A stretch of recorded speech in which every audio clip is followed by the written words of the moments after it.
অবশেষে আমাদের পিকনিকের রান্না কমপ্লিট হলো। আসসালামু আলাইকুম, আশা করি সবাই ভালো আছেন। আজকে শুক্রবারের সন্ধ্যাটা আমার একটু অন্যরকমই কেটেছিল। আমরা কয়েকজন প্রতিবেশী মিলে সিদ্ধান্ত নিয়েছিলাম আজকে সন্ধ্যাবেলায় একটা বনভোজনের আয়োজন করা যায় কিনা। তো যেই ভাবা সেই কাজ শুরু।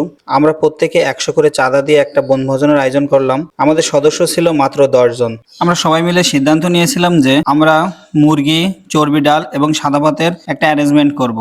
তো মাশাআল্লাহ, আমরা যেইভাবে ভাবলাম সেইভাবেই কাজ শুরু করে দিয়েছিলাম। আমরা রান্না বান্না চড়াই দিয়েছিলাম সন্ধ্যার দিকে। মাশাআল্লাহ, রান্না করার শেষ হওয়ার পরে দেখলাম রান্নার যে দারুণ একটা ফ্লেভার এবং কালার, দুটো কম্বিনেশনটা জোশ ছিল। আসলে পিকনিকের রান্না মানে একটু স্পেশাল হয়, কারণ সবাই মিলে রান্না করা আর একা একা পার্সোনাল ভাবে রান্না করার মধ্যে বিশেষ একটা পার্থক্য রয়ে গেছে। তো আসুন ট্রাই করে দেখা যাক কেমন টেস্ট হয়েছে এই রান্নার।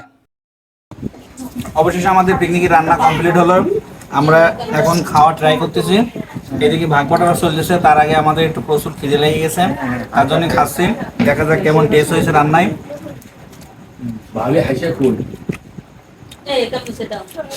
খুবই সুন্দর হয়েছে, আসলে ডাউলটা খুবই সুন্দর হয়েছে। আর এই যে সবাই রান্না বান্না দেখাও, এই সবাই ভাগ বাটোয়ারা চলতেছে। আমার এই বেশি আমার হাই কাকু তার ওয়াইফের জন্য নিয়ে যাবে, তার জন্য খাচ্ছে না।